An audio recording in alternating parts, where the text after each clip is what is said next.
host, the Reverend Lee Udell, and we're together again, as we have been pretty much every week for years. I'm glad you've tuned us in and that you enjoy us. So I would like you to participate even more by phoning in. And when you have a thought, a comment, something you want to question that we have said or that you have heard, please phone in. And you can get us by the phone that's dedicated just to the studio. Call in on that phone. And if you can, Marty, can you help me with the phone numbers on the wall? 651-0589. 651 0589. 0589. That means you don't have to worry about connecting with the phone number that's in the directory or finding a secret number. It's all very open. And then if for some reason you can't contact us by telephone, you can send us an email, and the email address is listed on the same TV tape. On the bottom of the picture is the address of the email, and we'll get back to you by whatever means you wish if you send us a message. It was important to me, particularly, that this is something that you enjoy hearing and participating in doing. We want you to really get a lot out of it. So Marty and I talked this morning about what we would do, what we would ask. But I discovered that there are so many things to talk about that it's kind of hard to know where to begin and where to end. Marty was at one time the librarian here in Shelburne for the Shelburne Library, and I got to know her then and greatly valued her. And then she went off to other avenues of work. And now, where is it you're located? In Williston. Williston. And she's pretty active there. There's some concerns that she has and that I have and that we want to talk about today, about public libraries and about rights of individuals to be appraised as to what's going on in the world. And so, Marty, you want to begin that? Sure. There's actually several pieces of legislation that are currently in the Vermont legislature that would affect how people use their libraries or what sort of services would be available to them at their libraries. One of them is a state aid appropriations request. Currently in Vermont, there is no direct state monies that goes to individual public libraries. The Department of Libraries at the state level, which is a department of the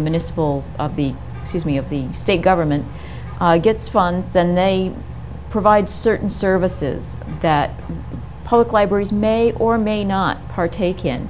It's not all of what determines whether we do or don't? Well, pretty much it depends on whether it's something that is necessary for that library. Different libraries have different needs. You know, there's little teeny tiny one-person libraries that require a lot of continuing education support and consultation services from state librarians, whereas larger libraries like the Fletcher Free or even medium-sized libraries like Shelburne and Williston may not require those services because they thankfully, hopefully, already have a well-trained staff who are able to handle those sorts of decisions, like what should I add to the collection, what should I take out of the collection. So a lot of the services that are offered by the Department of Libraries are not needed by all of the libraries. So what we are hoping for is that money would then go directly to individual libraries, that they can use it on whatever they most need. If they need to have better paid staff. That means that staff that has had the education that they can make these kinds of decisions on their own, then that's what the money can go to. If they already have a good paid staff with good education background, then they can use that for materials or technology or offering more programs, fixing building, whatever it is that the individual libraries need. Right now, actually, Vermont is one of only it varies from year to year depending on the actual appropriations. 6 to 10, there's only 6 to 10 other states that do not offer any direct funding to libraries. We're hoping that Vermont can come out of that very sad little club that we're currently in and have money available directly to the state, from the state to the libraries. So there's a lot of different funding methods that they could use to distribute the money, and one of them would be taking 10% of the current operating budget of a library with a minimum of $1,500, so even the smallest library will get a reasonable amount of money to do something with. And that's where they came up with the $1.6 million figure. Nationally, libraries that receive state funding get 10% of their operating budget, and that's what the Vermont Library Association is requesting from the state, 10%. So. Well, it seems reasonable. Yes, it does to us too. It does to us too. I think a lot of people don't realize that we don't get any funding from the state. We rely on, depending on the library, 97% or more sometimes of the funds come directly from the property tax owners, the property tax that local owners are paying in. And everybody, of course, is complaining about their property tax levels. Act 60 has increased the cost of education. The income from people that are starting to become a little more stagnant. Inflation is raising, and jobs are getting lost, and all of that means that libraries are being used more. There was, this idea that when the internet came out, we no longer would need public libraries. Everybody would get all the information they wanted from the internet. Well, actually, libraries are now more used than they ever have been in history. For example, let's see. Public library circulation increased 14% between 1998 and 2005, and the number of public library visitors, that means people who came to the library for any reason at all, could be to attend a program or to use a computer, that between 1998 and 2005, visits to public libraries in Vermont increased by 58%. That's huge. Yeah, it's a huge number. So obviously there's a need for public libraries, and as people are losing jobs and people are required to use technology to even apply for jobs now. For example, did you know that places like Grand Union and Shaw's, a lot of these lower paying jobs require you to fill out an application online?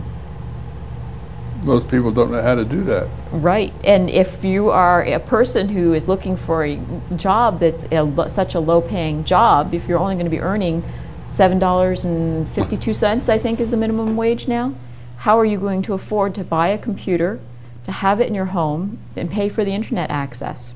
Instant, not slow, but quick. Right, yeah, certainly you don't want to be sitting there for dial-up, but even just buying a computer, you're talking about $1,300. Is someone who earns a little more than $7 an hour going to be able to afford a $1,300 computer plus, what, $50 a month for internet access? Now, you used to provide free computer use at the library at Shelburne when you were there. Yeah, and still do. You still do. Yep, and that's one of the reasons why libraries are seeing their usage go up so much. I know at Williston and at Shelburne, when I was doing studies for the 5-year plans, we were seeing figures like over 200% increase in 5 years wow. of internet usage. So that's a huge figure of people who are coming in because they don't have computers at home. How are they going to apply for a job? How are they going to put together a resume? So that they can not only actually get a $7.52 an hour job, but they can move out of that job, put a resume together, and get a better paying job using computers to build their resumes.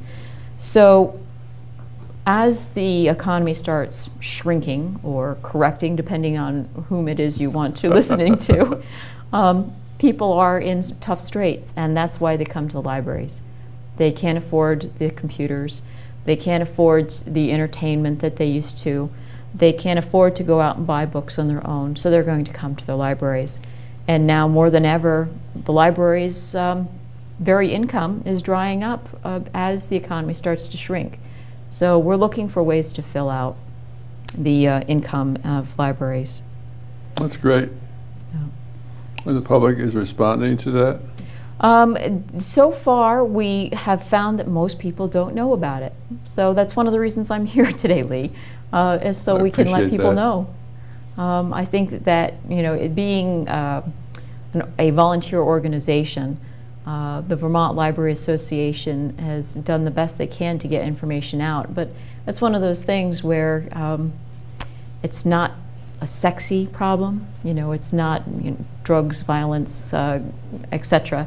So people tend to be a little less aware of it. It's not a front burner issue.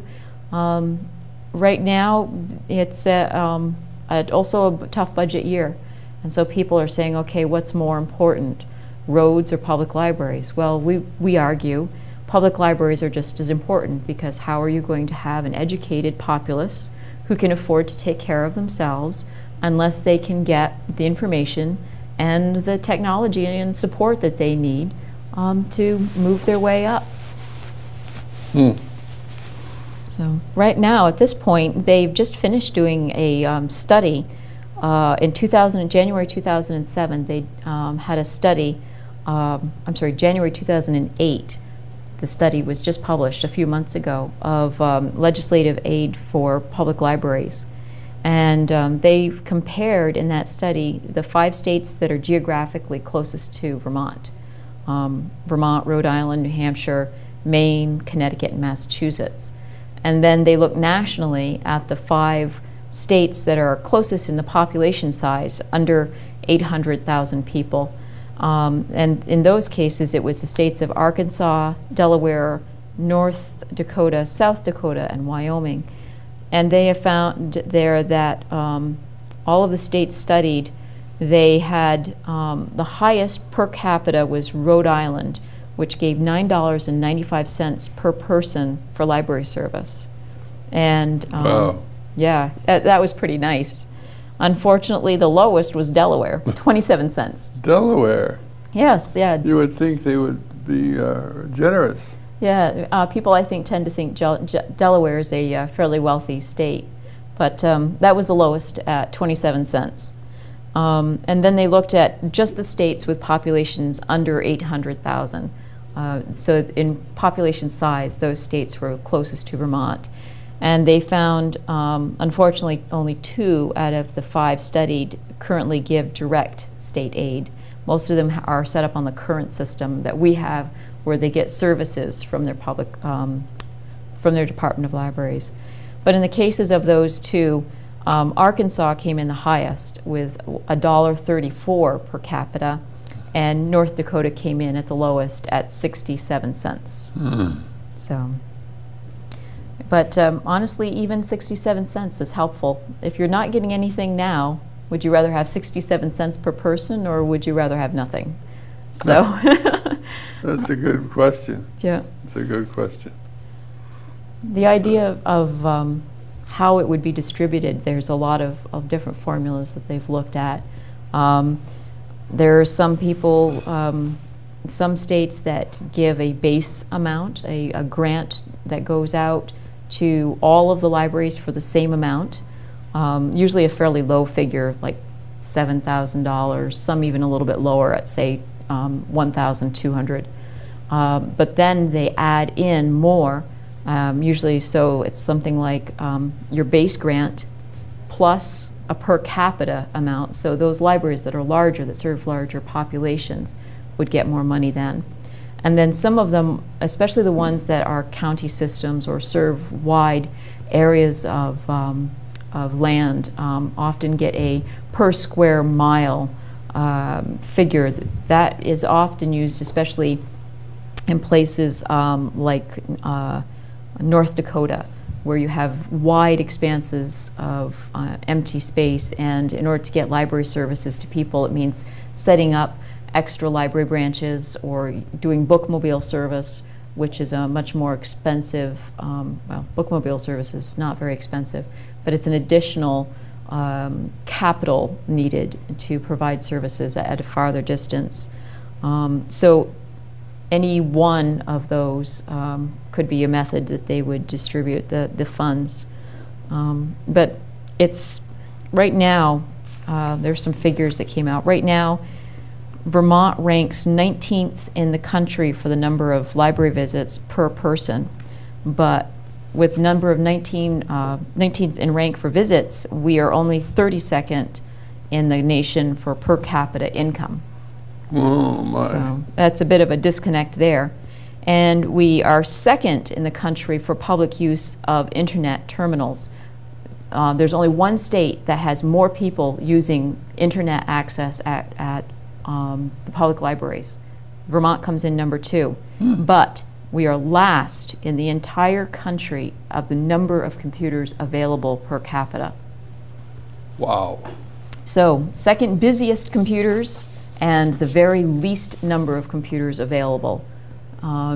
This is exactly the situation that extra funding can help address. I have a complaint about computers and the way they're made. It seems that the people who are expert at computers are always looking up for different ways to improve the machine and different possibilities. But for persons like myself who use them infrequently, you get lost and you don't know what to do and how to work them, and they become useless after a while. Yes, and that's exactly where public libraries are coming in. You know, we as individual libraries, there was a survey done, and I think almost every one of the libraries in the survey, there were 75 responses, I believe it was, every one of them gave individual assistance to people who needed help with using computers. So persons like yourself who are comfortable with using computers, they can come into the library and they can get individual one-on-one assistance. Really? And many of us also have classes so that you can learn a new skill or brush up on a skill. You know, classes where you can learn how to use the downloadable audiobooks that are now being available in many parts of the state, where you can learn how to set up an email account so that you can email your grandchildren. A lot of libraries, most libraries, offer classes as well as the individual one-on-one. And the other thing that you talked about with the changing of technology so regularly, who can afford to keep up with buying the new computers all the time? Libraries are exactly in the same situation. Unless we have money to bring up the new computers as the other ones get used, and let's face it, they're being used a lot. They're getting hard, everyday use. Do they need a lot of repair? Yeah, often they do. You know, we try the very best we can to keep spyware and viruses and everything else off, but for example, the headphones that are on public access computers, and especially in the children's area where kids are playing games, they get broken regularly. You know, let's face it, a 6-year-old isn't so generously, you know, treating their equipment as someone who's older. So equipment gets worn out, it gets dated. You know, everyone knows what happens when you've got a 7-year-old computer and you're trying to access the internet. It sits there chugging and chugging because the computer was built for technology that wasn't as robust as what we currently has to run on now. So we're hoping that the state will recognize that computers and materials and educated staff are what's important to having access to information for their public. Well, that's very forward thinking. Yeah. It's amazing. Yeah. Well, we're hoping that we can, let's face it, as one of only 10 out of 50, we don't get the money now. That's not forward. That's not forward at all. That's quite backward. So we'd like to join the big boys club and be able to have some better services for people. Oh, that's great. Yeah. That's great. Yeah. So now, the governor of the state, he doesn't push this, or our state legislators? Well, we are having, we haven't really gotten great response from the governor. He has come and spoken. We have had, for the last, I think, 3 years, legislative days where we go down to the state capitol and we talk with our individual legislatures from each town and do some presentations. And at those days, the governor's come and basically said, oh, how nice, you know, what you do is so important. But we haven't heard that he's willing to give us any money for it. We have had mixed response from legislatures they all recognize how important libraries are, but mixed response as far as how viable they believe that legislation would be at this point, especially given the current budget. I was pleasantly surprised to hear from some legislatures that they have put together their wish list of what they can give money to, would give money to if they can. And I've heard some of them say that this legislative aid for state libraries would be #1 on their list. So I was very, very pleased to hear that. Great. What was I going to say? One of the things about state aid for libraries is, you know, the money is so needed. The other thing is providing services to people that they can actually use and not have to worry about having their privacy invaded by other people. Tell us about that, your experience about privacy in the public sector and libraries. It's surprising. I'm not sure how aware the general public is of what can be found out about you from your reading.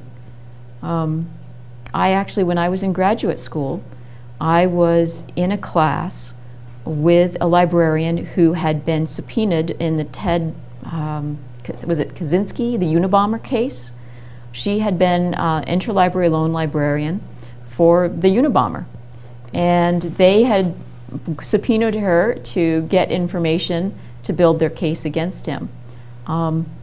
If you're asking for books on, you know, building terrorist, you know, building bombs or fire ordinances or something like that, then they probably could piece a lot together about you. But most people aren't going to be building bombs. So now things that might come out are, you're considering divorce. You're recently widowed and you're getting books out on grief. You have recently lost your job because you're getting books on resume writing and how to get better educated for finding a job. You're going to be retiring soon. You're going to go on vacation. You're maybe have some legal difficulties because you're looking at books on how state statutes work. You can infer a lot on people from what they get out. Now, granted, that doesn't work for fiction. You know, if you're getting out the latest Tom Clancy novel, it's not because you're learning to be a spy. But there's a lot of information that can be given away just by looking at individuals' records. The other thing is, who should know about it? Most libraries have had confidentiality phrases built into their records, their procedures, and those are things meant to support the privacy of individual patrons. So, for example, if someone put a book on hold at my library in Williston and it was out, we would give them a phone call to let them know that the book was available. If we did not reach the person, we would leave a message simply saying that the book or the audio cassette or the video that so-and-so requested is available for her to pick up. often people will say, what was the title of that so I can let her know? We can't tell you for confidentiality reasons, but here's our phone number. If she had several items and she can't remember which one it is, we'll tell her. Let's say, for example, you had a wife who was in a bad situation with a marriage. You would not want to leave a message with her husband that she was searching out ways to get out of an abusive relationship. You might put that woman in danger. For the same reason, we wouldn't want to give information that an older teenager might be getting out because they may have issues at home that is unsafe for them. And we don't want their parents putting them in more danger. So if a child is in an abusive situation, we don't want to give out, I shouldn't say child, I'm talking about someone over 14. We don't want to give out that their child is researching ways in which abused children can be helped, because that might put them in danger with their abuser. A lot of people get nervous about the parent-child relationship. For that reason, a lot of the figures, the ages that are given in policies are 14 or 16. We figured when a student gets to the high school age, they might have some issues that they wouldn't necessarily want or need to have their parents know about. So I think physicians have the same kind of privacy between their teenage clients and the parents of those children. Right, right. So the doctor doesn't have to tell the parent what they've been talking about with their children. And certainly in the case of a doctor-patient relationship, if you don't trust your doctor to keep your privacy, you're not going to give the doctor the information they need. No. So it's a sort of the same situation. If someone can't trust a librarian to keep their research quiet, then they're not going to do the research they need. So we're really afraid that somebody whose information is given out is going to end up stifling them. And we've all heard the quotes that an informed public makes the best decisions, and an informed public is the public who organizes a government that best meets the needs of the people. There's been right now there is a bill that's currently in the House. It's been passed by the Senate. It's called S220. It was passed by the Senate in February 22nd. That relates to the confidentiality of patrons, and it's currently sitting in the House Judiciary for consideration for House Bill H745. It went to the House Judiciary on February 27th. Basically, it says basically everything I just said about our current policies in Williston, that the information won't be given out. And the main thing about this too is the information, number one, would only be given with written permission of the library patron to whom the records pertain to. So even verbally just telling me, oh, go ahead, tell my husband everything that's on my account, we need it we would need it in writing. The other thing is that officers, employees, volunteers, and agents of the library that need to have that information to administer the library would have it. So if you have things that are overdue, I would need to know that, or the person who's making the phone calls for overdues would need to know that. The third is in response to a judicial order or warrant that directs the disclosure. So if a police officer came in investigating a situation, he would need to have a judicial order or a warrant. He couldn't just come in a fishing expedition and ask for all sorts of information. Wow. And the other one would be custodial parents or guardians of patrons who are under age 16. That wouldn't preclude libraries from being more restrictive. If you say age 14, you can be more restrictive, but you can't be less restrictive. So those parents who are helping find overdue library books for kids under age 16. You know, the 6-year-old who hides things underneath the bed because he's reading instead of going to sleep. You need to know what the titles are so that you can help track them down. And it also, in the school situation, it's a little bit different. So for the family education rights and privacy related to schools' libraries, then parents would also have the right to that information. But they did a study back in, let me see, what was it? 2006. And they found that in 1 year, there were 1,228 requests for personally identifiable information about patrons' use of library materials, the use of their services, or their reading interests. I think it's really underreported. I think that probably a lot of people don't realize how often it happens. They found that most of their requests came from parents and guardians, you know, probably looking for library materials, but also maybe because they wanted to know absolutely everything that their teenager was doing. Then there was the next highest number, almost equal number of people whose spouses or partners wanted to know what their significant other was reading or doing. Then there was teachers and professors of library patrons. So a teacher would come in and say, what was it that Johnny took out, you know?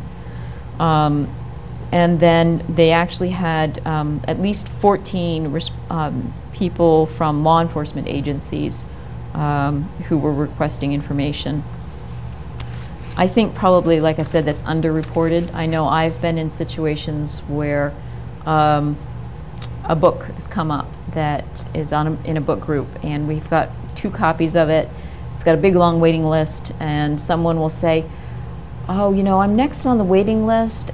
If you tell me who's got it, I'll just save all the work, and I bet you my neighbor's got it. I can just go next door and I can have my neighbor give it to me afterward.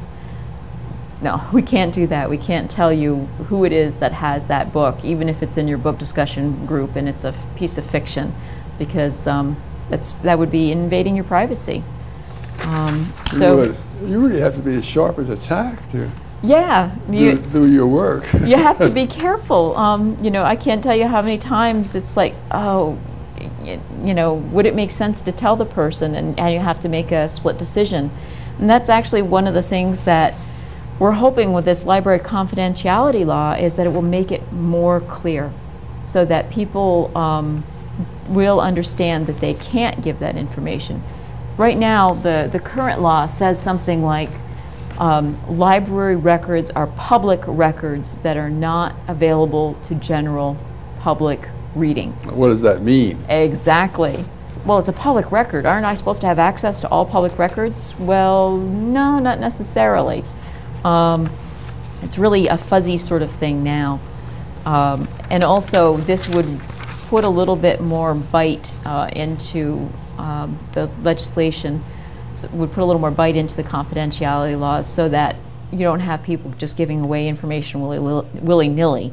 It's written in as a law, so somebody could potentially, you know, get a little bit of a hand slap. I don't think we're talking about much.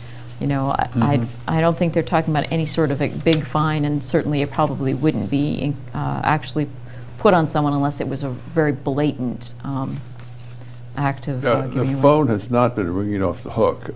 Why don't we invite some of our viewers to phone and ask you about some of these things. There's a lot more to talk about, and I'm looking forward to that, but I want to encourage our viewers to phone in. So please, we're talking here with Marti Fiske about libraries and about the right to know what people are doing. Give us a call. The telephone number is on the bottom of your TV screen, and it will be answered by Bill, who's the technician who runs the program from his control room. So please call us, and we'll handle your questions, your statements, your experience right away. Don't be shy. I'd love to hear about what people know about library confidentiality and library funding and experiences that they have had, because I think it's a situation that most people aren't really aware of. I don't think they are. Yeah. That's one reason why I wanted you back, because you have experience and knowledge that we need to hear. Mm-hmm. Mm-hmm. I think probably of all of the library legislative issues, maybe the one that people most know about is the Patriot Act. Certainly anyone who's been involved with book selling or libraries or insurance agencies or computer technology, it's really, the Patriots Act has affected a lot of different industries. In the case of libraries, there was actually a piece that was written in that said that they could come in and they could take your library records, meaning address, telephone number, as well as everything that you've checked out, what computers you used, what programs you went to, registrations of any sort. The FBI could come in, and they wouldn't need to have a subpoena. They wouldn't have to have a warrant. They wouldn't have to prove that it was necessary to an investigation. They had to get what was called an NSL, or a National Security Letter, and all that did was say that it was something of interest, that they were, let me see if I can find the exact word that they used. Something of interest to an ongoing investigation, and they wouldn't have to prove that it was an ongoing and that it was of any interest. And they could sift through all of the information and then track down the individual leads without ever having a judge look at it. There's been a big brouhaha recently about how those NSLs, those National Security Letters, were way overused. The FBI agents did not register 22% of them, they found out, between 2003 and 2005. This is from the government, did their own study. The FBI Office of General Counsel is supposed to maintain a database, and they're finding 22% of the letters weren't registered. The number of national security letters have increased. In 2005, they gave out 47,000 national security letters, and it was 39,000 in 2003. And over half of those national security letters were for U.S. citizens. Then they found that there was at least 739 occasions where they had a tactic they called exigent letters, where they claimed it was an emergency situation and that they needed immediate compliance, and then the person who signed the letter wasn't even authorized to sign the letter, and it turned out that the 739 cases, the information they were looking for had nothing to do with an ongoing investigation. They don't need to have a prosecutor, a grand jury, a judge, no review of the Justice Department. They simply have to have one of, let me see, what are there? 6 people who can write off a letter. Wow. So in that case, yes, 6 supervisors from the FBI have permission to sign a national security letter. But at least 739 of those cases, it wasn't signed by that supervisor. That's frightening. Yeah. I remember World War II, Heil Hitler, I want to say when I hear this. It's frightening. I think a lot of people also remember Stalin and Mao Zedong and the Chairman Mao, and how he used to keep track of everyone, and the whole Stalinist communist era, when information, the tiniest bit of information, could ruin a person's life. And the thing of it is the let me see, when was it? Recently, there was a piece of legislation that was signed. Here it was. In 2003, the Bush administration reversed a long-standing policy that required agents to destroy the files on innocent American citizen companies and residents on which investigations have closed. So they found out the person is innocent. They closed the investigation. In 2003, before 2003, they were required to expunge that information. As of 2003, an innocent person's records would still be kept, and it would be put into a file for local, state, and tribal governments to access, and also for appropriate private sector entities, whoever they are. So even if you're proven innocent in a case, they're going to keep all of that information about you, and they're going to put it into a database so that people can access it for potentially future other cases. So it's not just that the letters are being given away willy-nilly, they're also then scooping up all of this information that is not needed in a case of an investigation, keeping it, putting it on file. A lot of people are worried about the Big Brother syndrome, and absolutely, for a good reason. Yep. And the thing of it is the revision of the Patriots Act didn't help a lot. There were a few things that made worse, and there were a few things that were made better. In 2005, I believe it was, there were different pieces of the Patriots Act legislation that were supposed to sunset. And the Congress put into motion 2 extensions of those pieces, basically saying we have to make a decision, but we're not ready to make it yet. So finally, in 2006, they passed the pieces that had sunsetted, and what they actually did was they made those pieces stronger, most of them stronger. So the roving wiretaps to intercept communications on phones and computers was increased.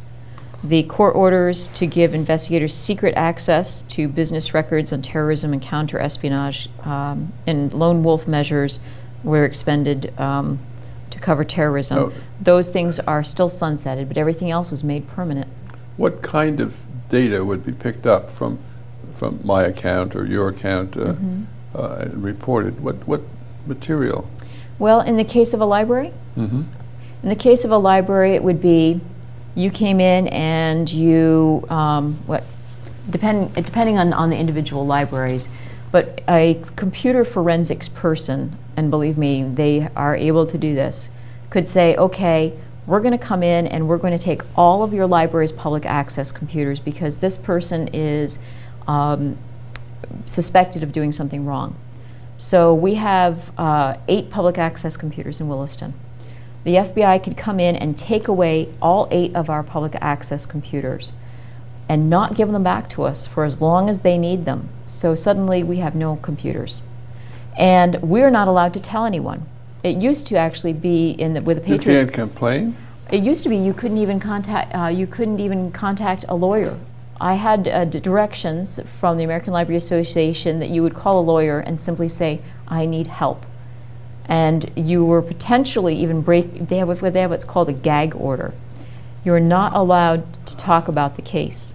So I could not go to my trustees and say, the FBI came and took all of the computers because they're doing this investigation. That's our property. Yes, as a taxpayer, that's your property. They're stealing our property. And as a trustee, you need to know why were your computers just taken out of the door? When are you going to get them back? They could keep them as long as they wanted, and you weren't allowed to talk about the case with anyone. So you couldn't talk about it with your trustees, who need that information. You couldn't talk about it with your other staff, who also need to have that information. The one thing that the revisions did do, and I can't say that it really helped a lot, is it used to be you were under a gag order for a lifetime. Oh my. For your lifetime. So now, the revision of the Patriots Act as of 2006, in 1 year you can ask to have the gag order lifted, and they may or may not do it. It's up to them, but you have to wait a year. The idea is that they would be able to work on their case during that time. That information that they took away, that computer that they took away, what they're going to end up doing is collecting information on anyone who used those computers. So somebody who's totally innocent, who sat in the computer next to that person would have anything that they were looking at taken away. It could be your email, your financial records. We ask people not to do it because potentially someone could get the information, but people do actually look at their financial records on public access computers.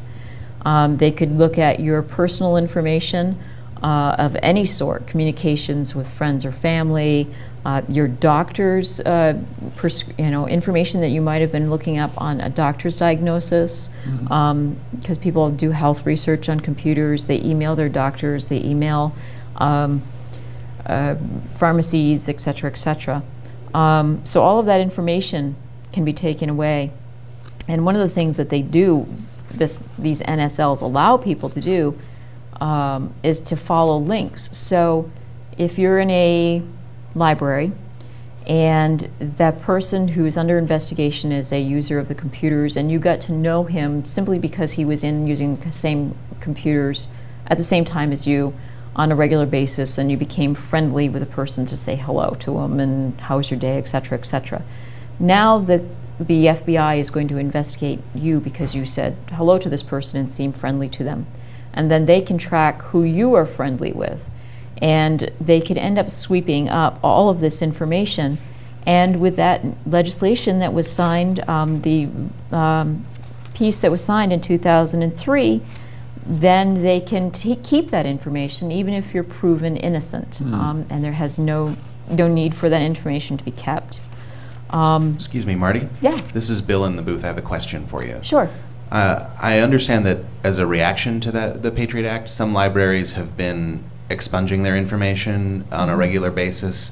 Is that common? Is that, and how far back? How long do they wait before they expunge information, or is it different from library to library? I also heard that some libraries will hang a sign up that says, the FBI has not been here, look for this sign to be removed at some point. Yes, yes. Have you seen that, and is that common? I have seen that. I don't know if it's too common anymore. For a while it was very common when things were very hot. I have seen that sign, watch for this sign to be removed. The sign says, the FBI has not been here.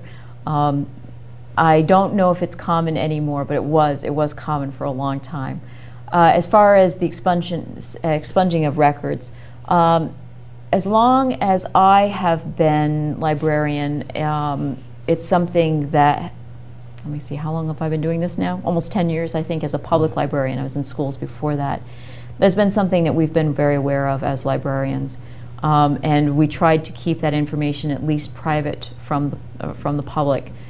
People used to sometimes keep sign-in records of computer statistics, for example, for fiscal year statistical counting, and then they would get rid of the records after a year. Most of those sign-ins, though, are simply first name, computer used, time in, time out, so that you can track how many users and how long the computers were being used for.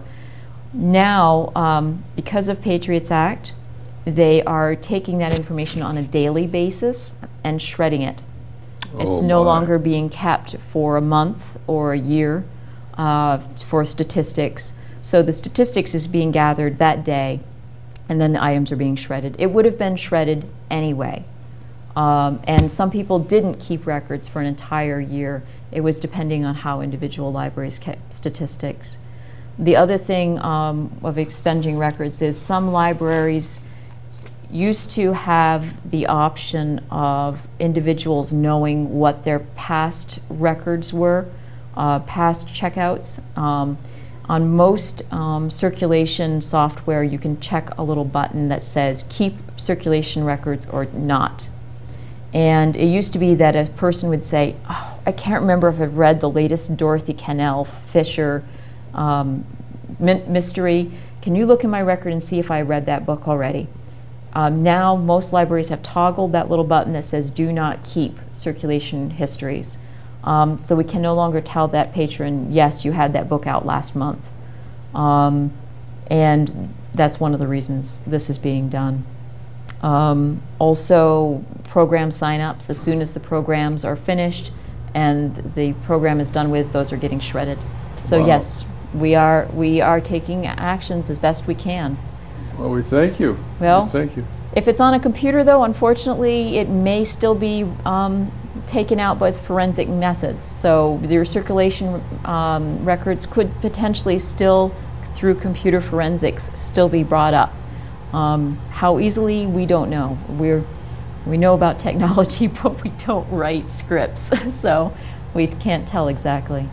We're taking as many measures as we can as possible to protect individuals' rights. So that's an ongoing issue. There were some other changes that were made for the Patriot revision, and one of them, thankfully, for librarians is that now libraries, including those that offer internet access, are not required to turn over information without the approval of a judge.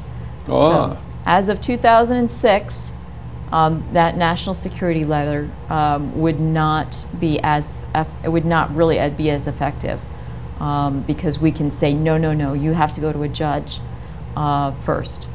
And now, is that judge friendly to the situation? We don't know. You always are going to have that situation.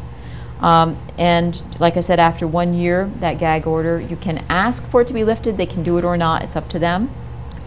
Recipients of a national security letter now would not have to tell the FBI if they consult a lawyer. They used to have to tell the FBI because that would potentially be breaking their gag order. And that's frightening. Yes. I'm going to contact a lawyer. It used to be something, yes, you can now contact a lawyer, go ahead, but you used to have to tell them. Land of the free and the home of the brave. Yeah, yeah. Liberty and justice for all. Oh. Another thing that they did was they now require, the government's required to report the number of warrants that they issue for seeking library and business records. They used to not have to do that. And they also now have to let the person know no more than 30 days that they are now being investigating. One of the things that came from that not reporting the warrants is that back in 2003,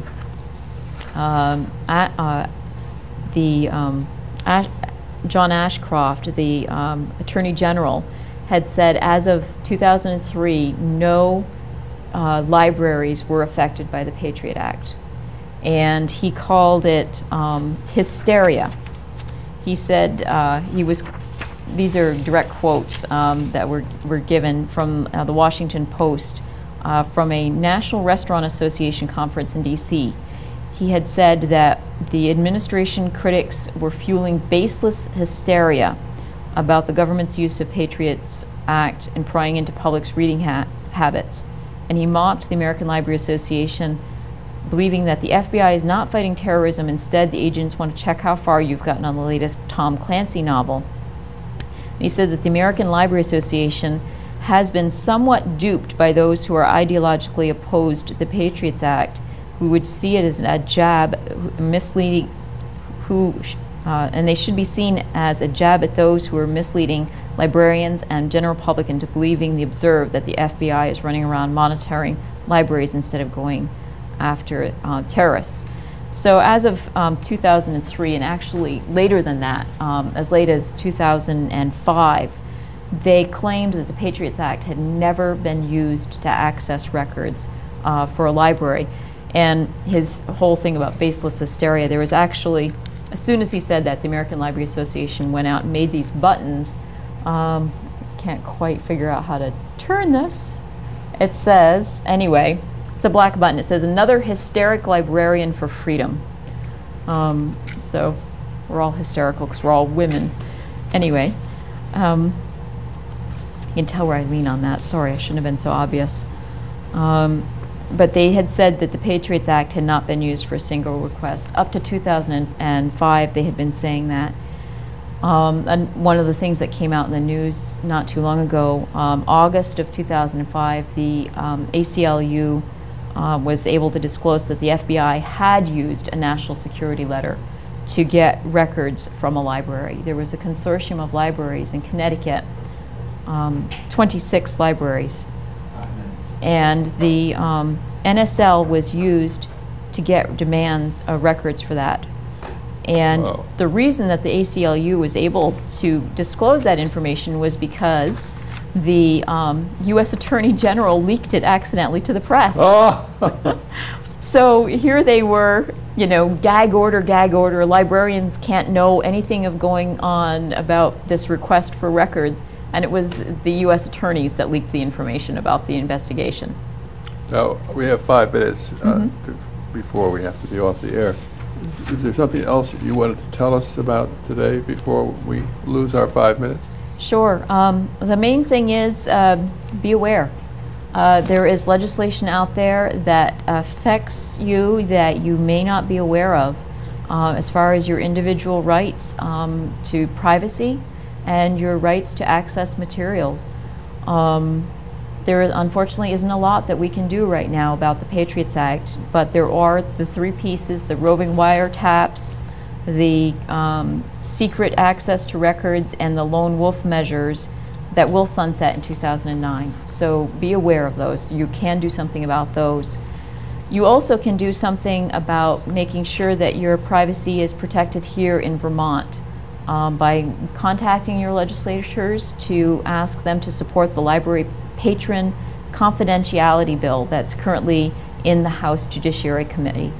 That would ensure that your privacy is guaranteed in Vermont. And also contact your legislators and ask them to support appropriations to have direct state funding to libraries in Vermont. We're one of only 10 libraries that don't do that. And as things become more difficult, people are going to need, they're going to need their libraries. Mm.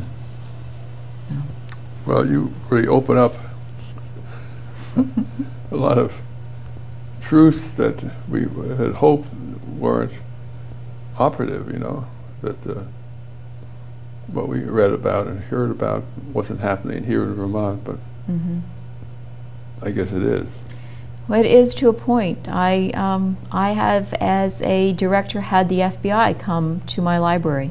Wow. It was not on a Patriots Act case, but it was a separate case. I have had a situation where I was subpoenaed for records.